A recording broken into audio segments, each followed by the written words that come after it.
Hi, this is Mommy and your Mommy Negosyo. And in today's video, I want to share with you my answer to the question, how to hire the right number of employees for business success and optimal workload. Now, that was a question asked by Amanda in our mentoring call. Now, before I forget, if you have not done so, may I invite you to hit the like and subscribe button so that you'll be notified when I answer more questions like this. Who knows, it might be helpful for you, right? Let's get back to my answer to Amanda's question, which in her own words says that, how did you manage hiring the right amount of people for your business to succeed, Mami In? How much work should you exert as an employer after hiring all of these employees?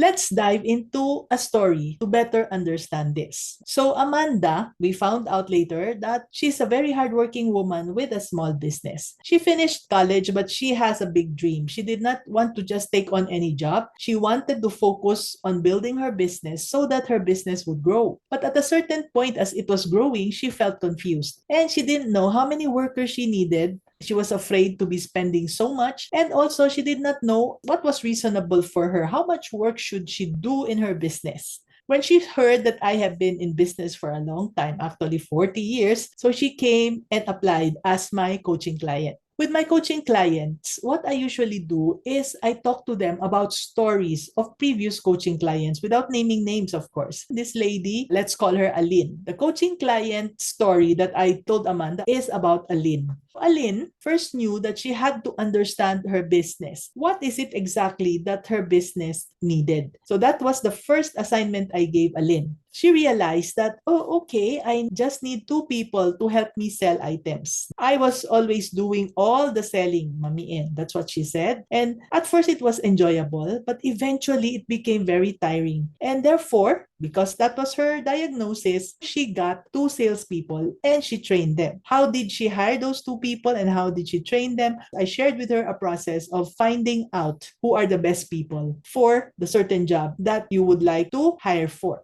Once these two people were hired correctly and trained correctly, they helped her grow her business. And she became very happy because it was just after a few weeks of the coaching engagement. And then she also saw that she needed someone to handle the papers. So she said, okay, Mommy, and I love the people that you helped me hire. So I needed somebody to handle the paperwork as well because this is something that I really, really hate. She wasn't very good at paperwork. And sometimes she even lost the important documents. What I helped Alynn with was to get someone who loved doing the job. And guess what? Everything became organized and she felt a lot of relief. Alynn knew that she couldn't do everything in her business and doing everything would be tiring her so much that she now becomes cranky. So she started to share tasks with her team. She couldn't do everything in her business and doing everything would be tiring her so much that she now becomes cranky. So she started to share tasks with her team. This way, she felt better and she had more time to rest. She also saw her salespeople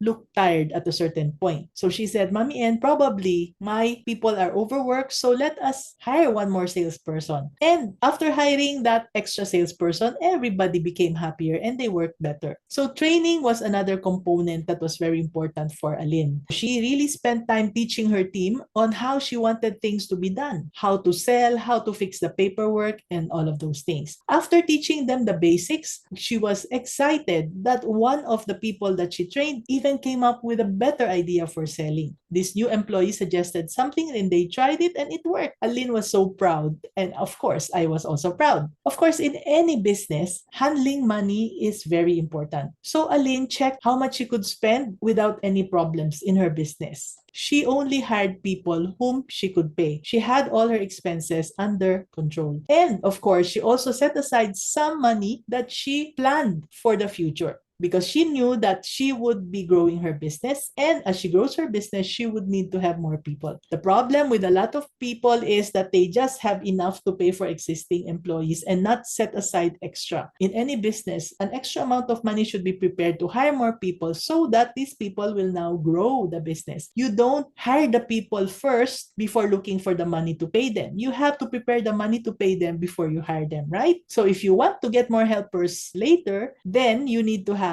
enough cash to be set aside for them. So when Alynn was able to do that, she really felt very proud of herself and she was ready to bring her business to the next level. She felt something was not right at a certain point, and she would also always listen to her feelings. You see, as women, we are generally intuitive. So sometimes if we have what we call kutob, or we feel that something is not right, it's time that we really look into it and not just dismiss it. So listen to your own feelings, listen also to the team, especially if they are women. The women also have good ideas and they also have good intuition. So together with your team, I told Alynn, you can create something magical in your business. So together they made the business even better. So I hope that Amanda and all of you watching can learn from Alynn's story. You need to know what you need to share your tasks, you need to train your team, and of course you need to keep your money intact and check it always. At the end, listening to your heart and to your team can also help. Was that helpful? Do let us know if you have any business questions, okay? And if you have questions, put them in the comments below so we can create another video about it. So, if that was helpful and you want more business tips, then click the link in the description below to sign up for my weekly newsletter. And you'll get free access to exclusive insights, private questions and answers, and inspiring episodes delivered from my heart to yours straight to your inbox. This is Mommy N, your Mommy Negosyo, saying, be business-minded, Pinoy.